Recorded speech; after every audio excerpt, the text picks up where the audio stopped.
Chers amis, bonjour. Donc on va refaire un cours qu'on avait fait il y a 7 ans, 8 ans, à savoir comment est-ce que Avraham Avinu a découvert son créateur. D'accord? Donc la paracha de la semaine, donc on est à cheval entre deux parachiotes, Parachat Noach et Parachat Lech Lecha. D'accord? Donc à la fin de Parachat Noach, il y a un grand personnage qui va naître, c'est qui? C'est Avraham. Et ce fameux Avraham, on va donc le côtoyer pendant plusieurs parachiotes. Maintenant, Avraham, ce n'est pas un simple personnage, c'est vraiment pas l'ancêtre, parce que ce n'est pas l'ancêtre, ce n'est pas le mot, c'est vraiment la graine du peuple juif. C'est lui qui va être le père du peuple juif. D'accord? Eloké Avraham, Eloké Yitzhak, Eloké Yaakov, d'accord? Nous autres juifs, nous basons notre croyance et nous basons tout ce que nous basons sur Avraham Avinu. Donc Avraham Avinu, c'est un très grand personnage qui est extrêmement important dans le judaïsme. C'est la base de tout. Maintenant, Avraham Avinu, contrairement aux personnages qui vont précéder, à savoir, pour les gros titres, Adam et Noach, il va lui découvrir son créateur. Adam, lui, va naître directement dans le Gan Eden. Donc le créateur, il le connaît déjà. D'accord? Il va converser avec lui. Ouais. Le deuxième personnage, c'est Noach. Aussi, Noach, Hachem va directement s'exprimer vers lui, et il va lui demander donc de créer une arche, exactement comme vous connaissez l'histoire. Avraham, c'est pas comme ça. Avraham, lui, il va avoir une démarche. Il va rechercher son créateur et il va le découvrir. D'accord? Maintenant, quand est-ce que Avraham va commencer cette démarche-là? Alors, quand vous ouvrez les Midrashim, vous lisez un petit peu sur Avraham. Alors, on voit qu'il y a plein d'histoires sur Avraham, que lorsqu'il était petit, il avait 3 ans. Alors, il a commencé à chercher le créateur. C'est quoi chercher le créateur? Il a commencé à dire, ah, mais qu'est-ce qu'ils font ces gens-là? Ils croient à des idoles, ils croient au soleil, que c'est le soleil qui a créé le monde, qui dirige le monde. Ils croient que c'est la lune qui a créé le monde. Ils ont fait une idole au soleil, ils ont fait une idole à la lune, ils ont fait une idole au vent, etc., etc. Et donc, Avraham Avinu, petit garçon, va vérifier est-ce que c'est vrai, c'est tout ça. Et de fil en aiguille, comme on dit, il va abandonner toutes les croyances païennes et il va venir à croire en un Dieu unique. Donc il va faire une certaine démarche, une démarche de recherche. Maintenant, cette démarche-là, à partir de quand il va la commencer? Alors il y a plusieurs midrashim, comme on avait rapporté à l'époque. Il y en a qui disent qu'il a commencé à 3 semaines. C'était tout petit bébé, il a déjà commencé à 3 semaines chercher au créateur. 3 semaines, 3 mois, 3 ans. Il y a un midrash qui dit à, je crois, 40 ans. Il y en a un qui dit à 60 ans. Il y en a un à 75 ans. D'accord, chaque chose veut dire quelque chose. Donc apparemment, Avraham Avinu, il a fait une démarche de recherche de son créateur. Et qui a duré, apparemment, si on dit qu'il a commencé à un âge, on va dire à 3 ans, ou à 10 ans, ou à 15 ans, je ne sais pas, jusqu'à 60, 75 ans, ça veut dire pendant 40, 50 ans, il va rechercher Dieu. Et à la fin, il va le trouver, Hachem va se dévoiler à lui. Alors, la question qu'on va poser, elle n'est pas de moi la question, elle est du Rav Avigdor Miller. Le Rav Avigdor Miller, il a écrit plein de livres, c'est un grand rabbin aux États-Unis, très grand personnage. Il a écrit un livre qui s'appelle « Réjouis-toi dès ta jeunesse ». Il y a 2 versions, il y a « Jeunesse, réjouis-toi »,« Réjouis-toi dès ta jeunesse ». C'est un livre extraordinaire que si vous n'avez pas lu, il faut absolument lire. C'est vraiment le livre numéro 1, meilleur livre du monde, toute catégorie, d'accord? Où là-bas, il vient expliquer le judaïsme en long, en large, en travers, de façon intelligente, extraordinaire. En tout cas, comment le livre est formé? C'est une discussion entre un rabbin et un jeune qui a plein de questions. Et dans la discussion, alors le Rav va raconter justement qu'Avraham a découvert son créateur. Il va proposer au jeune homme, il dit, est-ce que nous, aujourd'hui, nous serions capables, avec nos moyens à nous, ça veut dire les mêmes moyens qu'Avraham Avinu avait, à savoir un cerveau, des yeux et un peu du jote, d'accord, pas beaucoup forcément, un petit peu du jote. Est-ce que nous serions capables de comprendre et de refaire la démarche que Avraham Avinu a faite? D'accord? Pourquoi elle est nécessaire, cette démarche? Parce que on apprend d'Avraham Avinu. On dit qu'Avraham Avinu a découvert son créateur. Maintenant, si on dit qu'Avraham Avinu était un être surdoué, et bien c'est un être surdoué, mais si on dit c'est parce qu'il était surdoué, ou grâce à ses talents surdoués, c'est grâce à ça qu'il a réussi à découvrir son créateur, sa démarche, à moi, elle m'est inutile, ça ne me sert à rien. Je ne suis pas comme lui, je ne suis pas aussi intelligent que lui. Si on me dit que pour découvrir quelque chose, il faut s'appeler Albert Einstein, bah, je ne le découvrirai jamais, quoi, c'est pas possible. Donc si le Midrash, si la Torah nous parle d'Avraham Avinu, nous parle de sa démarche, c'est que forcément, elle nous concerne. À savoir que cette démarche-là, elle est possible pour nous, petits hommes ignorants. Quand je dis ignorants, sans capacité intellectuelle ni connaissance universitaire exagérée. D'accord? Est-ce que nous, petits Belvillois comme nous sommes capables de faire la démarche d'Avraham Avinu? Et donc, c'est ça que le Rav, dans le livre, le Rav Victor Miller propose de faire. Alors, cette démarche-là, Bezrat Hashem, je vais la faire, on va la faire ensemble. Je vais rajouter des trucs que lui, le Rav, ne ramène pas, mais c'est pas grave, hein, il ne voudra pas. Et donc, le projet, c'est quoi? C'est donc, j'ai des yeux, un cerveau, un peu du jot. Est-ce que je peux trouver Hachem avec ça? Est-ce que ça suffit pour trouver Hachem ou est-ce qu'il faut des grandes théories? Alors, la première chose que Avraham Avinu a dû faire, alors en réalité, quand je dis la première fois, je ne sais pas la même chose, parce que quand vous lisez Midrashim, on voit qu'il y a une histoire avec le soleil, il a vu le soleil dominer le monde, il dit apparemment c'est le soleil qui dirige le monde, ben, il a vu que le soir, le soleil se couchait, après il a vu la lune, il dit alors c'est la lune, et après il a vu que dans la lune, elle disparaissait une fois de temps en temps, etc. Donc il y a eu une certaine autre réflexion. Mais à partir du moment où il a commencé à réfléchir sur les éléments, comment est-ce qu'il a fait? Alors allons-y messieurs, est-ce que la première chose que... Imaginez un bonhomme, il arrive maintenant sur Terre, voilà, on le réveille, il a 20 ans, on le met sur Terre comme ça, et on lui dit, vas-y, observe ce monde-là, qu'est-ce que tu remarques dans ce monde-là? La première chose qu'on remarque, c'est que le monde est, on est entouré de beaucoup d'éléments dans le monde. Il y a beaucoup d'éléments dans le monde, il y a beaucoup de choses. Il y a des hommes, il y a des animaux, il y a des plantes, il y a toutes sortes de choses, d'accord? Maintenant, lorsqu'on observe un petit peu tous ces éléments, qu'est-ce qu'on s'aperçoit? Alors pour ça, je vais vous raconter une petite histoire. D'accord? Je vais raconter déjà cette histoire-là, je la raconte, c'est pas grave. Est-ce que vous savez, messieurs, ce qui s'est passé le 20 juillet 1969? Le 20 juillet 1969, l'homme a posé le pied sur la Lune. Comment il s'appelle le premier homme qui a posé le pied sur la Lune? Neil Armstrong. Et donc, je vous invite à revivre ce moment historique. 20 seconds and counting. T-minus 15 seconds. Guidance is internal. 12, 11, 10, 9. Ignition sequence start. 6, 5, 4, 3, 2, 1, 0. All engine.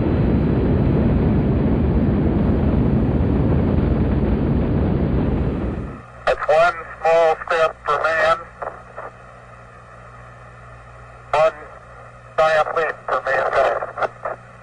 D'accord, nous sommes tous rivés devant notre poste de télévision, enfin non, pas la télé, mais bon, à l'époque, hein, ils regardaient tous la télé, c'était tous devant la télé comme ça, et on voit apparaître à l'écran le module spatial, comment il s'appelait le module spatial? Apollo? Non, Apollo Creed, c'était dans Rocky, c'est pas le même. Apollo, magnifique. Apollo 11, d'accord? Apollo 11, qui fait sa descente sur la Lune. Il atterrit pas, comment on dit, à l'Uni, je sais pas comment on dit. En tout cas, il fait sa descente sur la Lune. Et tout autour de l'appareil, il y a beaucoup de caméras qui sont disposées afin de saisir chaque moment de ce moment historique. Donc le module se pose sur la Lune, ça s'ouvre, une échelle se déroule, et nous voyons apparaître à l'écran la silhouette du capitaine Neil Armstrong descendre laborieusement chacun des échelons.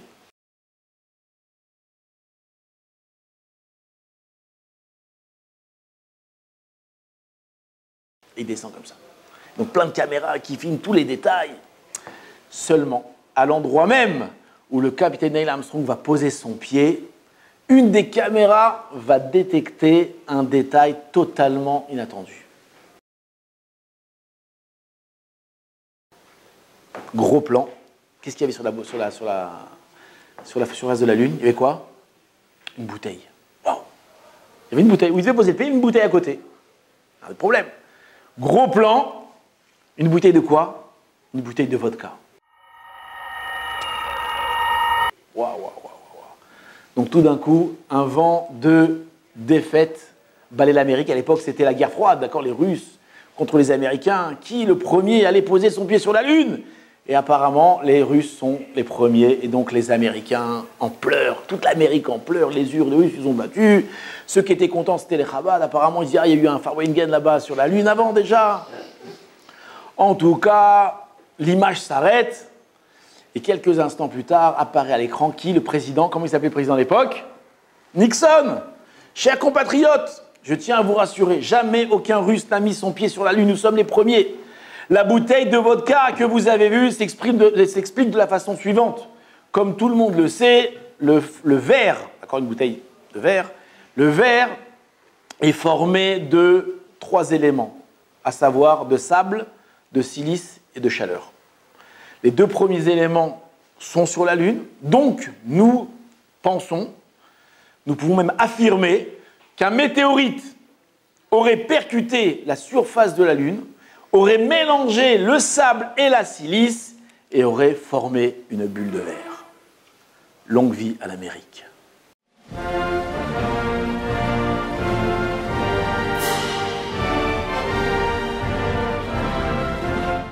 Elle vous plaît mon histoire? Ah, c'est une bonne bouteille, si vous le problème. Bouteille de vodka, où est le problème? Qu'est-ce qu'il y a? Avec écrit vodka. Allez, vas-y, sans écrit vodka, je te l'enlève. Il n'y a pas écrit vodka, d'accord. Hein? C'est tiré par les cheveux quand même. Tiré par les cheveux? Bah, beaucoup, mais. Le président Nixon, la NASA. Ça veut rien dire. Quoi, ça veut rien dire, mal? La NASA, les grands professeurs, ils ont fait des études. Ils ont eu le bac, ils ont plein d'études, ils ont fait. On n'est même pas. On est sûr de ça que la bouteille. On est sûr de ça, comme ça on raconte. Il y avait le bouchon, il n'y avait pas le bouchon, vas-y, allez, on enlève le bouchon, sans le bouchon. Vous y croyez ou pas? Pourquoi vous y croyez pas?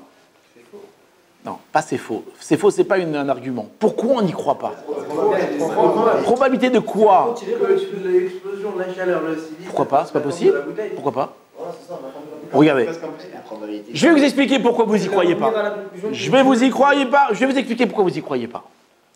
Parce que quand on voit une bouteille de vodka, on se dit, mais elle est trop bien faite. C'est quoi trop bien faite? Il y a quelques détails qui ne sont pas des détails forcément très intelligents, qui prouvent qu'une certaine sagesse a frappé l'objet. Pourquoi? Par exemple, prenez une bouteille, elle est plate. Pourquoi elle est plate? D'accord? Pour qu'on puisse la poser. D'accord? Elle est ronde pour qu'on puisse la saisir dans la main. La taille, elle est ni trop grande, ni trop petite. C'est un truc énorme, ça sert à rien, on ne peut pas la porter. Si elle est trop petite, ça sert à rien, on met là-dedans. Donc elle a une taille idéale. Maintenant, c'est une bouteille qui va contenir un liquide. Et donc, qu'est-ce qu'on a choisi comme matière? Du verre. Comme par hasard, du verre. Le verre, c'est pratique, le verre pour les liquides. Pourquoi? Surtout pour l'alcool.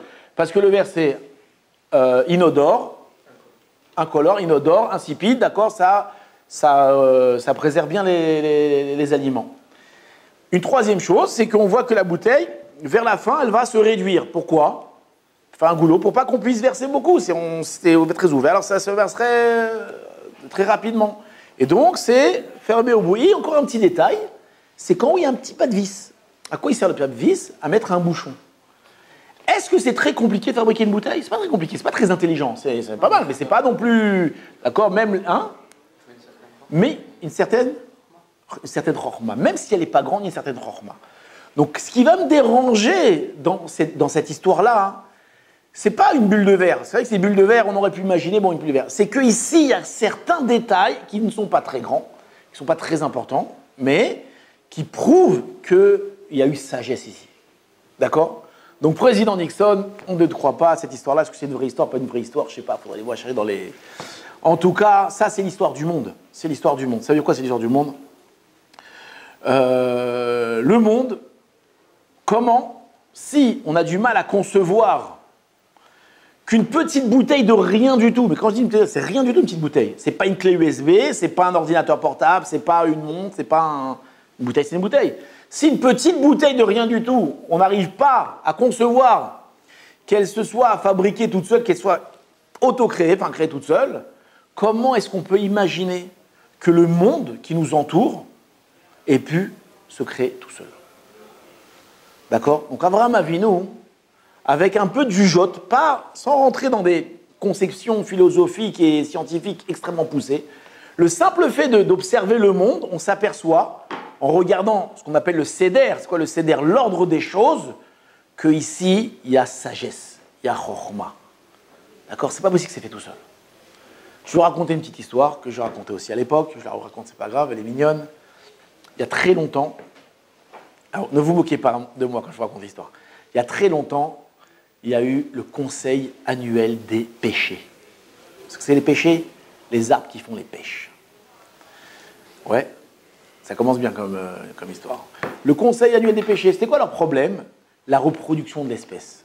Les pêchers avaient donc des bébés qui étaient apparemment accrochés à leurs petites branches et ils voulaient se reproduire. Le problème, c'est que s'ils laissaient tomber leurs petits bébés à leurs pieds, qu'est-ce qui va se passer? Très rapidement, il y aurait surpopulation. Pourquoi? Parce que, un, ils poussent à côté de l'autre, ils poussent à côté de l'autre, ils poussent à côté de l'autre. Les uns, ils vont pousser à côté des autres, et très rapidement, il n'y aura pas assez de terre, il n'y aura pas assez d'eau, il n'y aura pas assez d'oxygène, il n'y aura pas assez de tout ça, et ils vont étouffer. Donc, il fallait trouver une solution pour prendre des petits bébés et les envoyer au loin, pousser autre part, pas ici. Comment faire? À ce moment-là, il y a un vieux pêcher qui a levé une vieille branche, et il a dit, j'ai une idée. Nous n'avons qu'à prendre nos petits bébés et les entourer d'une substance qui va être belle à la vue, d'accord? Pêche, belle pêche. Agréable au toucher, bonne au goût, d'accord? Parfumée à l'extrême, succulente, nourrissante, rafraîchissante. Et lorsque les humains ou les autres êtres les verront, qu'est-ce qu'ils feront? Ils les prendront, goûteront, c'est bon, et ils les prendront au loin. Et ainsi, nos petits bébés seront éparpillés sur la surface de la Terre. C'est une bonne idée ou pas? Le problème, c'est qu'il y avait un autre péché un peu grincheux comme ça, mais dis-moi, les hommes, lorsqu'ils vont prendre ces substances-là, ils vont les croquer là. Quand ils vont arriver à nos petits bébés, qu'est-ce qu'ils vont faire avec leurs dents puissantes? Ils vont les écrabouiller. Ouais, les hommes, ils ont des dents fortes. Donc quand on arrive à la manque, et donc ils vont tuer nos petits bébés. Ouais. Et donc imaginez-vous toutes les mamans péchées, elles disent « Ah, mon fils va se faire écrabouiller par les dents d'un homme. » D'accord, c'est terrible. Ouais. J'ai l'impression que tu me regardes comme si j'étais un débile. Non? Non, c'est vrai que c'est une histoire un petit peu débile, mais c'est pas grave. Il pourrait expliquer les choses. Non, je sais que tu ne rappelles pas, mais malgré tout. En tout cas. Non, c'est pas... Ça va, c'était fatigué, ça va. En tout cas, non, la caméra ne le voit pas, mais il n'a pas l'air... Ça, il sourit là, c'est bien. Au prochain. En tout cas, Et donc, qu'est-ce qu'on va faire? Qu'est-ce qu'il dit le vieux péché? Il dit, attendez, j'y réfléchis. On va prendre nos petits bébés et on va les entourer d'une coque incassable. Vous savez, le noyau de pêche, comment il est dur? Le noyau de pêche, c'est dur comme je sais pas quoi. C'est du fer, tellement que c'est dur. Ouais, vous avez déjà essayé de casser un noyau de pêche? Très, très dur. Et donc, lorsque les hommes arriveront au noyau, ils verront qu'ils ne pourront pas le casser, ils vont prendre le noyau, ils vont le jeter, et ainsi, ils vont se casser les dents, ils vont jeter le noyau, et le noyau sera comme ça, éparpillé, sauvé. C'est une bonne idée ou pas? Le problème, c'est que l'autre, le péché grincheux, il dit, mais dis-moi, si les hommes eux-mêmes, avec leurs dents puissantes, ne vont pas être capables de casser cette coque, comment est-ce que tu veux que nos bébés, eux, ils y arrivent? Comment ils vont arriver? Et donc, ça sera un cercueil pour eux. Donc, imaginez-vous encore les mamans péchées. Aïe, mon fils. Et qu'est-ce qu'il dit? Il dit, non, ça aussi, j'y ai pensé. On ne va pas faire une coque. On va faire deux coques qui vont se coller. Écoutez bien. Avec une colle qui va s'auto-détruire au contact de la terre. Donc, le noyau est fermé. Dès qu'il touche la terre, il y a une réaction chimique. D'accord? La colle s'auto-détruit et le noyau s'ouvre. Et le bébé, il rentre dans la terre et après, il peut grandir. Quelqu'un il m'a dit qu'aujourd'hui, ça ne marche pas. Pourquoi? Parce que les arbres sont traités, ils sont stérilisés. C'est-à-dire que les noyaux, ils font en sorte que les noyaux ne donnent pas d'autres noyaux. Donc, aujourd'hui, peut-être ça ne marche pas. Si on prend des vieux péchés de l'époque, en tout cas, c'est comme ça que la nature, entre guillemets, a fait les choses. Combien de temps les péchés avaient pour fabriquer tout ce système-là? Combien de temps ça vit un arbre péché? Combien de temps ça vit? 20 ans, 30 ans, 40 ans? Si au bout de 30, 40 ans, on n'arrive pas à faire ça, c'est fini. Qu'est-ce que les péchés avaient pour créer tout ça? De l'eau, de la terre. D'accord? Qu'est-ce qu'ils avaient? C'est la réaction chimique. Nous-mêmes, aujourd'hui, avec toutes les usines pétrochimiques, on n'est pas capable de créer un truc qui arrive à l'atome de la pêche.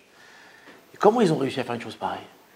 Donc quand le petit Abraham Avinu, il arrive, il voit une pêche comme ça, il goûte, il mange, il dit, mais attends, mais comment ce truc-là, il s'est fait tout seul? Tout seul, ça s'est fait ça. Alors vous allez me dire, les tomates, les pêchés, c'est d'accord, mais les tomates, comment? Les tomates, nous, on mange les noyaux. Ben, les tomates, eux, elles ont d'autres trucs.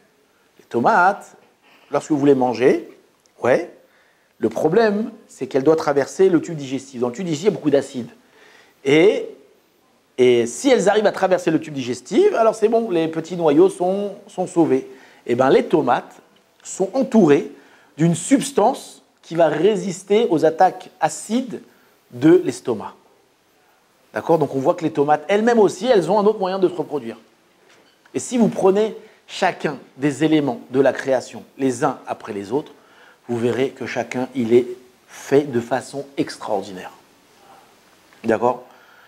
Alors, on veut parler d'évolution, on veut parler de ça s'est fait tout seul, je veux bien, mais comment on peut imaginer que toutes ces choses qui renferment des trésors de sagesse extraordinaires, d'accord? Pas seulement dans la conception, dans le projet, dans comment c'est fait, mais dans la fabrication. Avoir une idée de faire quelque chose, c'est fort.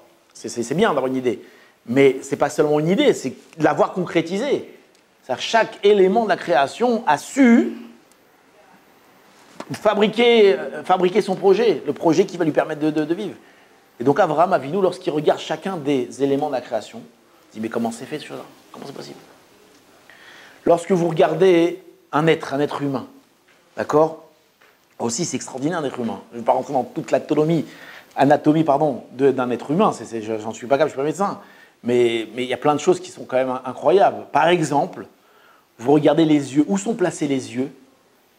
D'accord? Imaginez-vous que l'homme il a été créé tout seul. C'est une explosion et c'est créé tout seul. Où les yeux se sont comme par hasard placés?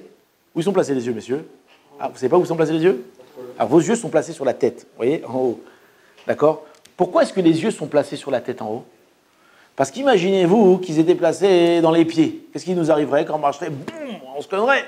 Non, les yeux sont placés exactement où est-ce qu'il faut, à savoir tout en haut, afin d'avoir une vision globale des choses.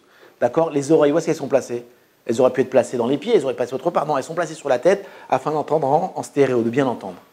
D'accord? Le nez, où est-ce que le nez est placé? Le nez, il sert à quoi? À faire entrer de l'oxygène dans le corps. Où est-ce qu'il est placé le nez? En hauteur aussi. Parce que s'il avait été placé dans les pieds ou plus bas, qu'est-ce qu'on aspirerait toute la journée? La poussière de la terre. On marcherait, on montrait la poussière et on l'absorberait. Ce serait terrible. D'accord? Non, le nez, il s'est détaché un petit peu des pieds afin justement de ne pas s'asphyxier. D'accord? Quand on regarde, c'est extraordinaire quand même. La bouche, d'accord? La bouche qui nous sert à parler, qui nous sert à manger, d'accord? Elle nous sert aussi à quoi? Donc à parler, à manger. Elle nous sert aussi à respirer. Mais en réalité, tous ces éléments-là, ils ne sont pas liés forcément. La voix, lorsque je vous parle, comment ça marche la voix? C'est des cordes vocales, mais ces cordes vocales, elles ne sont pas forcément liées à la respiration. Et extraordinairement, les cordes vocales, où est-ce qu'elles sont placées? À l'endroit même qui va permettre à ces cordes vocales comment dire un mot en français, non, résonner exactement. D'accord? La voix, c'est elle qui va permettre aux cordes vocales de résonner. D'accord? C'est extraordinaire, les cordes vocales, elles auraient pu être autre part. Non, elles sont placées exactement à l'endroit où l'air passe. Etc., etc., etc. Et donc, lorsqu'on analyse un être, on se dit, c'est incroyable, c'est extraordinaire, comment cette chose-là s'est fait tout seul? Ça, c'est la première réflexion qu'on peut avoir. Amusez-vous et bien mettre le Rambam, là-bas dans Ilchot Deot, dans un autre endroit, Ilchot Talmud Torah, il dit il y a deux moyens de comprendre, pas de comprendre, d'atteindre son Créateur, de connaître son Créateur et d'arriver à l'aimer. Il y a deux façons. La deuxième façon qu'il ramène dans Ilchot Talmud Torah, c'est d'étudier la Torah. Mais la première chose, qu'est-ce qu'il dit le Rambam? De l'idbonen, de réfléchir dans la création. Lorsque tu vas commencer à analyser chaque élément de la création, tu vas voir qu'il y a un créateur. C'est impossible, c'est fait tout seul ça. Impossible. Maintenant, donc ça c'est la première réflexion qu'on peut avoir. Amusez-vous, quand vous baladez, amusez-vous à analyser les choses. Par exemple, un autre exemple, regardez les petites fleurs. D'accord? Les fleurs qu'il y a dans les arbres, les fleurs qu'il y a dans les prés. Vous savez que les fleurs aussi, elles se reproduisent. D'accord? C'est ce qu'on appelle dans les cours là-bas, c'est la reproduction des asexués. D'accord? Donc il y a aussi un papa, il y a aussi une maman, pareil. Il y a la petite graine qui va du papa à la maman. Mais comment ils font pour faire passer la graine d'un à l'autre? Les abeilles. C'est extraordinaire. Ça veut dire que quoi? Que la fleur, c'est un végétal. Elle a réussi à faire un deal avec une abeille qui est un animal, d'accord, pour qu'elle fasse l'agence matrimoniale. Enfin, pas la femme qui accouche, quoi, qui fait les enfants. D'accord? Donc, qu'est-ce qu'elle fait l'abeille? Elle arrive chez le papa, elle prend les petites graines, elle va chez la maman, elle lui donne les petites graines. D'accord? Maintenant, pourquoi elle fait ça gratuitement, l'abeille? Pas du tout, elle veut te payer. Donc, qu'est-ce qu'elle dit, la fleur à l'abeille? Qu'est-ce qu'elle dit, la fleur à l'abeille? Qu'est-ce que t'aimes, toi? T'aimes quoi? T'aimes le pollen? Ok, vas-y, viens, je te donne du pollen. Qu'est-ce qui est beau, du pollen? Donc, ça veut dire que la fleur sait, quand je dis sait, je ne sais pas si elle le sait, mais ce que l'abeille aime, elle va lui créer, l'abeille va venir le prendre, et elle va lui permettre donc à cette fleur de se reproduire. D'accord? C'est extraordinaire. Là, j'ai lu un article où ils disent que si demain il n'y a plus d'abeilles, alors ça coûterait des centaines de milliards d'euros pour polliniser toutes les plantes, quoi. Ça fait les abeilles, c'est elles qui font vivre le monde. Sans les abeilles, ce serait terrible. D'accord? C'est quand même incroyable. Donc comment on peut s'imaginer qu'une chose pareille s'est faite tout seul? Il y a un céder extraordinaire. Donc ça, c'est la première, j'ai déjà dit 3 fois, je le répète, première réflexion qu'on peut avoir. Maintenant, vous allez me dire, ok, je suis d'accord, il y a un créateur, mais qui nous dit, attention, elle est très violente la question que je vais vous dire, d'accord? Comprenez-la bien. Qui nous dit qu'il y a un seul créateur? Peut-être qu'il y a plusieurs créateurs. Il y a un créateur qui a créé les abeilles, il y a un créateur qui a créé les plantes, il y a un créateur qui a créé chaque chose, d'accord? Et ils ont tout créé ici. Il y a plusieurs créateurs. Qui nous dit qu'il y a un seul créateur? Comment vous répondez à cette question, messieurs? Et c'est une question que Abraham Avinu aurait pu se poser. Peut-être qu'il y a plusieurs forces, et chaque force qui est dans le monde a créé quelque chose de différent. Tout est si bien coordonné. Oh, la coordination. Et la coordination, elle est extraordinaire. Que chaque élément de la création, d'accord, est parfaitement coordonné avec un autre élément. Je vous donne un exemple, d'accord? C'est plus qu'un exemple, c'est le monde, comment il marche. Vous prenez les plantes, d'accord? Pour pousser, qu'est-ce qu'elles ont besoin, les plantes? Elles ont besoin de lumière pour faire ce qu'on appelle la photosynthèse, ouais. Elles ont besoin d'eau, et elles ont besoin d'air. D'air, je crois que le dioxyde de carbone qui fait la photosynthèse, je ne sais pas exactement comment ça marche. En tout cas, on a une certaine atmosphère. D'accord? Maintenant, donc elle a besoin d'eau, la plante, pour pousser. D'où vient l'eau? D'où vient l'eau? Des nuages. D'où viennent les nuages? Vous savez d'où viennent les nuages? De l'air qui se crée, enfin, de l'évaporation de la mer. Ça y est, la mer. D'accord? Le soleil chauffe.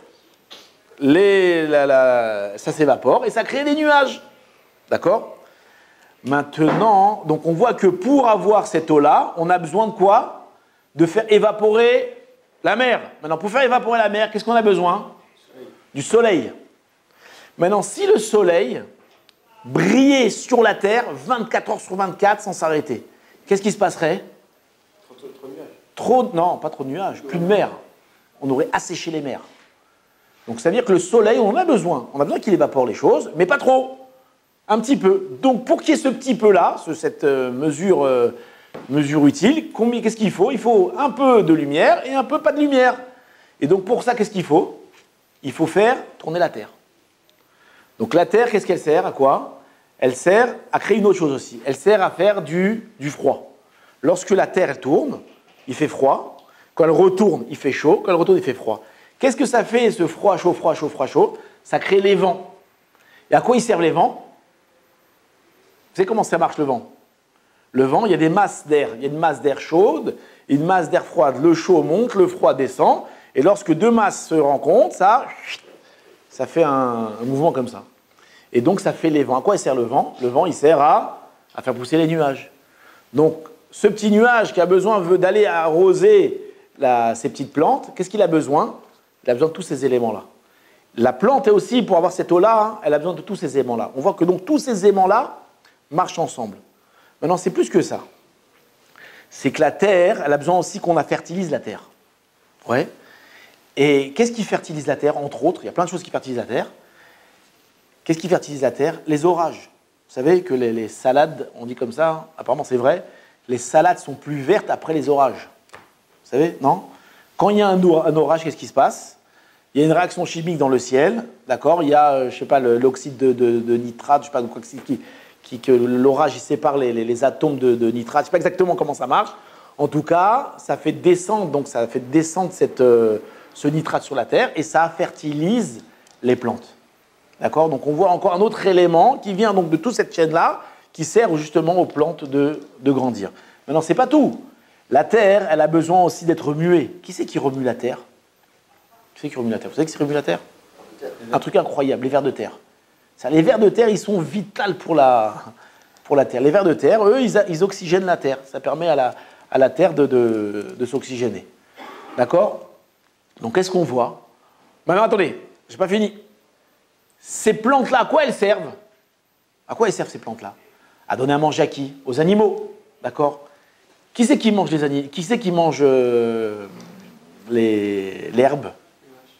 Les vaches, les cerfs. D'accord? Maintenant, ces vaches, ces cerfs, ces petits moutons, tous ces animaux-là qui sont végétariens. Végétariens, on dit non. Non, pour les animaux, on ne dit pas végétarien. On dit herbivores, pardon, voilà. Herbivores. À quoi ils servent ces petits herbivores? À donner à manger à qui? À nous et à qui aussi? Aux lions, aux panthères, à tous ces trucs-là, qu'eux, ils sont carnivores. Maintenant, dites-moi, il y a une chaîne d'alimentation comme ça. Qu'est-ce qu'il y a plus? Il y a plus d'herbes ou il y a plus d'animaux qui mangent les herbes? Plus d'arbres. Pourquoi? Parce que s'il y avait le contraire, il n'y aurait plus de nourriture. Donc, extraordinairement, l'herbe pousse très rapidement et en grande quantité. Après, derrière eux, il y a qui? Il y a les herbivores, qu'eux aussi, ils ont une gestation qui est rapide et ils se multiplient beaucoup. Et après eux, il y a qui? Il y a les carnivores, qu'eux, ils se multiplient beaucoup moins, d'accord? Il y a un lion pour, je ne connais pas les chiffres, mais il y a un lion pour 1000 zébus là-bas en Afrique, non? Au moins. Pourquoi?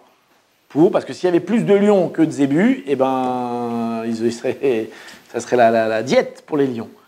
Et donc, extraordinairement, il y a une chaîne comme ça, ce qu'on appelle la chaîne des prédateurs, qui est parfaitement organisée.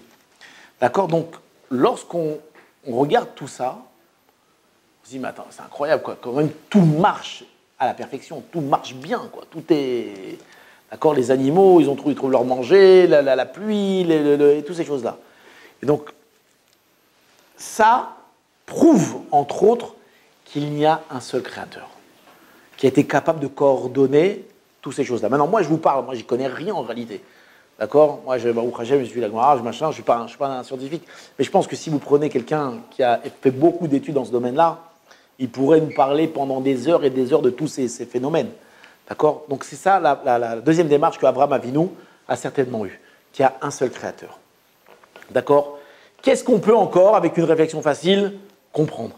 Qu'est-ce qu'on peut encore comprendre? Dire, OK, il y a plein d'éléments. Mais pour qui tous ces éléments ont été créés? Ça veut dire, c'est qui la star du monde? Abraham Avinu, il voit des lions, il voit toutes sortes de choses, d'accord? Mais c'est qui la star du monde? C'est l'homme. Pourquoi c'est l'homme? D'où il a compris que c'était l'homme? D'où il a compris que l'homme, il avait un rôle particulier? Parce que l'homme, c'est le seul être dans toute la création qui utilise toute la création. Les lions ne mangent que les animaux. Eux, les lions, ils ont besoin de rien. D'accord? Ils n'ont pas besoin de pétrole, ils n'ont pas besoin de bois, ils n'ont besoin de rien. Ils dorment dans la rue, ils dorment dans la savane là-bas. Ils sortent de temps en temps chasser, ils mangent, ils n'ont besoin de rien. Les vaches, elles ont besoin que d'herbe. Ils ont d'autres choses? Non. Les castors, qu'est-ce qu'ils ont besoin? De bois pour faire les barrages. Tout ce qu'ils ont besoin dans la vie. Ils ont besoin d'autres choses. Chaque élément de la création n'a besoin que de très peu de choses. Le seul être qui a besoin de tout et qui a été capable de dominer tout, c'est qui? C'est l'homme. Donc Abraham Avinu, il a dit l'homme, il a une place particulière dans le monde. Deuxième réflexion qu'on peut avoir vis-à-vis de l'homme, c'est que l'homme, il a contrairement à tous les autres animaux, tous les autres êtres, il a une faculté que personne n'a, à savoir il est capable de parler. D'accord? Les animaux, est-ce qu'ils parlent ensemble, entre eux? Pas entre eux, les animaux? Peut-être que oui, peut-être que non, je ne sais pas. En tout cas, même s'ils parlent entre eux, ils n'ont pas un système de communication comme nous on a. Nous, on est capable de parler, de raconter, d'exprimer des choses incroyables. Ouais, mais est-ce que les animaux, ils ont un langage qui est très sophistiqué? Peut-être, mais pas autant que le nôtre. Pourquoi? Parce qu'on voit que justement, c'est la force du langage qui a permis à l'homme de créer tout ce qu'il a créé. D'accord? Justement, qu'on est capable de communiquer entre nous. C'est pour ça qu'on a été capable de créer toutes ces choses-là. Donc on voit que l'homme, lui, il a une place particulière, et il a non seulement une place particulière, mais il a aussi des capacités particulières. Donc il a compris que la star du monde, c'est qui? C'est l'homme. Maintenant, Avraham Avinu, je ne vais plus vite parce qu'on n'a pas beaucoup de temps, continue dans la démarche. Il dit, ok, donc il y a un créateur unique qui a créé tout ça et qui a créé l'homme de façon particulière. Oui. Maintenant, pourquoi est-ce qu'il a créé cet homme-là? Ça veut dire quoi? Pourquoi? Est-ce qu'il l'a créé pour son bien ou pas pour son bien? Qu'est-ce que le créateur veut de moi? Est-ce qu'il me veut mon bien ou pas? La vie, messieurs, elle est belle ou elle n'est pas belle? Quelqu'un pessimiste vous dira que la vie, elle n'est pas belle. D'accord? Il a plein de problèmes dans la vie. Il y a les impôts, d'accord? Il y a sa belle-mère, il y a un million de choses, d'accord? Son patron qui l'embête. Il y a un million de choses. En réalité, tous ces problèmes-là, qui nous rendent la vie, entre guillemets, pas belle, d'accord? Ce sont des éléments extérieurs. C'est nous qu'on est rentré dans les galères. Mais à l'origine, le monde, il est beau. Le monde est agréable. Le créateur de ce monde-là a créé un monde qui était agréable. Lorsqu'on se lève le matin, on est à la campagne, on se lève le matin, on voit un paysage. Comment il est paysage? Est-ce que c'est un paysage lunaire qui est avec des cratères, tout gris, tout... Pas du tout, c'est beau. Il y a la mer, les plantes, les petits oiseaux, c'est très très joli. Quand on veut dessiner quelque chose de beau, qu'est-ce qu'on dessine? La nature, un paysage. Le paysage, c'est beau. Donc, le créateur a créé une création qui est belle. D'accord? Les animaux, ils sont beaux. D'accord? À part certains animaux qui sont un petit peu laids comme ça. Les hommes aussi sont beaux. À part certains aussi qui sont très laids. D'accord? Certains peuvent. Mais en tout cas, la vision permet à l'homme d'avoir beaucoup de plaisir. À part ça, il a créé aussi des goûts. L'homme, d'accord, peut aussi avoir une autre source de plaisir, c'est le manger. D'accord? L'homme, il est omnivore, l'homme, c'est ça? Il mange plein de choses. Et donc, on n'est pas comme une voiture. Qu'est-ce qu'elle mange, une voiture? De l'essence, elle mange que de l'essence. D'accord? C'est pas bon l'essence tellement. D'accord? Peut-être que elle aime, mais c'est pas forcément très bon. L'homme a la possibilité, par sa bouche, d'obtenir beaucoup de plaisir. D'accord? Il peut manger, il peut boire, piquant, doux, amer, sucré, un million de choses. D'accord? Toutes les épices qu'il y a, de la viande, du poisson, des fruits, des légumes. Donc on voit que l'homme, le créateur, a donné à l'homme beaucoup de possibilités d'avoir plaisir avec le goût. D'accord? Les oreilles aussi. Les oreilles, c'est une source de plaisir extraordinaire. D'accord? La musique, toutes ces choses-là, de pouvoir peut-être parler avec des gens, de converser, c'est aussi une source de plaisir. D'accord? La parole, c'est extraordinaire, la parole. Quelqu'un qui ne parle pas, qui a du mal à s'exprimer, c'est très difficile. Nous, on a la possibilité de s'exprimer, on a la possibilité de parler, on a la possibilité de dire des choses. D'accord? On a la possibilité de réconforter ou de se faire réconforter. Donc en réalité, le monde, il est extrêmement beau. Le monde est une source de plaisir incroyable. Et plus que ça, lorsque vous allez dans les... Moi, j'ai un souvenir comme ça de petit garçon. Une fois, on est parti là-bas au ski en Suisse. On s'est retrouvé avec des... C'est un truc qui m'a marqué d'avoir vu un berger suisse comme ça, qui était bien dans la vie, quoi. Je pense pas qu'il était pas bête, mais il était simple dans sa vie, et sa vie, on sentait un homme heureux. Un homme qui n'avait pas de problème dans la vie. Donc en réalité, tous les problèmes qu'on a dans la vie, c'est des problèmes qu'on s'est créés. Mais à l'origine, si tu te comportes de façon naturelle, normale dans la vie, mais tu peux être très très heureux très facilement. Là, les gens qui vivent dans les montagnes, machin, ils sont très heureux, ces gens-là. D'accord? Enfin, je pense. Enfin, j'ai un souvenir de petit garçon comme ça, d'un homme très très très heureux. En tout cas, continuons.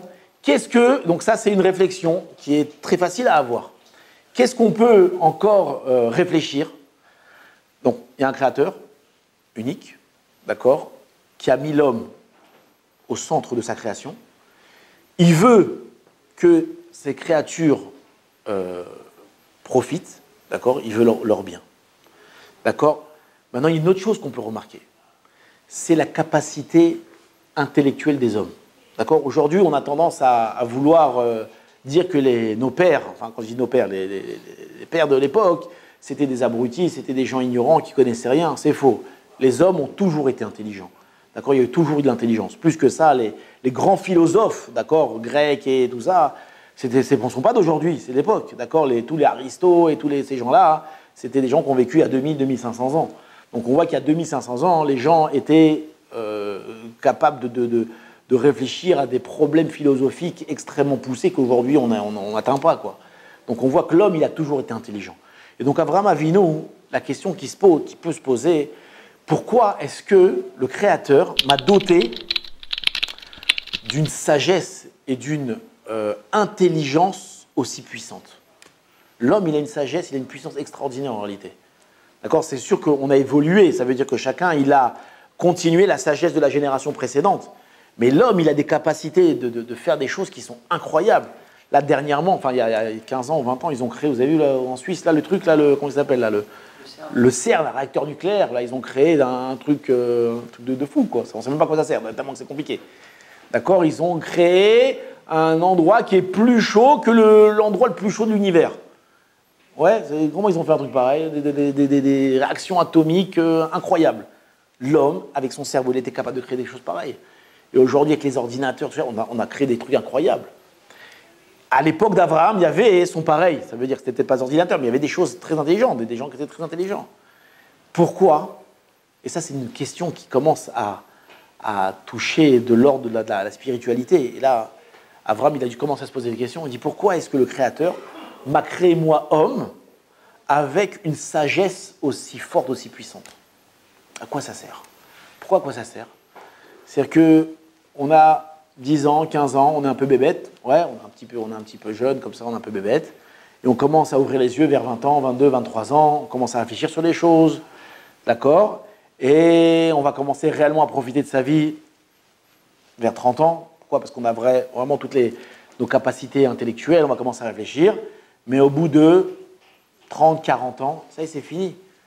On vieillit, et à partir de 70 ans, on va commencer à rendre l'équilibre, comme on dit. Et on rend et 70, 75, 80, ça y est, 80 ans, on n'a pratiquement plus aucune capacité. 90 ans, Birklal, on est déjà sorti de ce monde.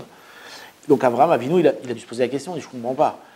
On est intelligent, et on est intelligent de plus en plus, jusqu'à qu'on arrive à un moment où on a atteint des niveaux d'intelligence extraordinaire, et là, hop, qu'est-ce qui nous arrive? On s'en va, on meurt. Je ne comprends pas à quoi ça sert. Pourquoi nous avoir créé aussi intelligents si on ne peut pas utiliser cette intelligence-là? On est limité. Le Créateur aurait dû nous donner un petit peu d'intelligence, un peu pour chasser, un peu pour 2-3 trucs, quoi. Pourquoi nous donner la capacité de réfléchir de façon incroyable? Ouais. Ça aussi, c'est une autre réflexion qu'on peut avoir. Mais maître, pourquoi on est aussi intelligent? À quoi ça sert? À quoi ça sert? D'accord? On va devoir s'arrêter là, parce qu'il est 7 heures, mais il y a encore un petit peu à compléter. Peut-être demain, peut-être après-demain, peut-être un autre jour. En tout cas, vous avez compris ce qu'on a voulu dire? En ouvrant les yeux et en réfléchissant simplement sur les choses, on peut rapidement arriver à la connaissance de son Créateur.